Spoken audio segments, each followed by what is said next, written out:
2025 കേരള പുരസ്കാരങ്ങൾ പ്രഖ്യാപിച്ചു. കേരള ജ്യോതി പുരസ്കാരത്തിന് MR രാഘവാര്യർ അർഹനായി. PB അനീഷിനും രാജശ്രീ വാര്യർക്കുമാണ് കേരള പ്രഭാ പുരസ്കാരം. ഗോപാൽ ശീലാസനൽ വിവരങ്ങൾ നൽകും. ഗോപാൽ, ആർക്കൊക്കെയാണ് പുരസ്കാരം?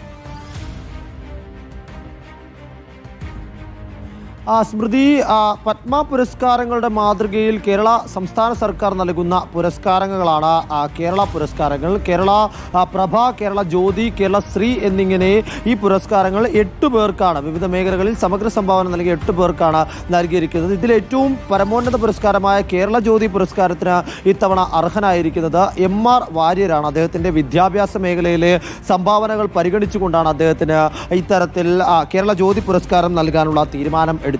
കാർഷിക മേഖലയിലെ സംഭാവനകൾക്ക് PB അനീഷിനും കലാരംഗത്തെ സംഭാവനകൾക്ക് രാജശ്രീ വാര്യർക്കുമാണ് കേരള പ്രഭാ പുരസ്കാരം നൽകിയിരിക്കുന്നത്.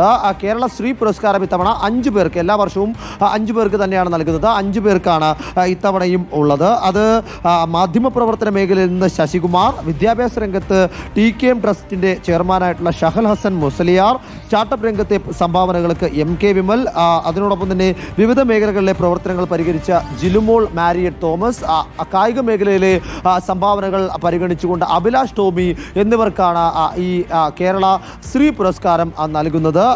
കേരള ജ്യോതി പുരസ്കാരം നേരത്തെ സൂചിപ്പിച്ചതുപോലെ തന്നെ ഇതിൽ ഏറ്റവും പരമോന്നതമായ പുരസ്കാരമാണ്. ഈ പുരസ്കാരങ്ങൾ രാജ്ഭവനിൽ വെച്ചാണ് എല്ലാ വർഷവും സമ്മാനിക്കാറുള്ളത്. ഗവർണറുടെയും മുഖ്യമന്ത്രിയുടെയും സാന്നിധ്യത്തിൽ ഈ പുരസ്കാരം വളരെ പ്രൗഢഗംഭീരമായ ഒരു ചടങ്ങിലാണ് സമ്മാനിക്കാറുള്ളത്. അതിൻ്റെതായിട്ടുള്ള തീയതിയും സമയമൊക്കെ ഉടൻ തന്നെ അറിയിക്കുമെന്നാണ് സ്മൃതി അറിയിച്ചിട്ടുള്ളത്. ഗോപാൽ ശീലാസനാണ് വിവരങ്ങൾ നൽകിയത്.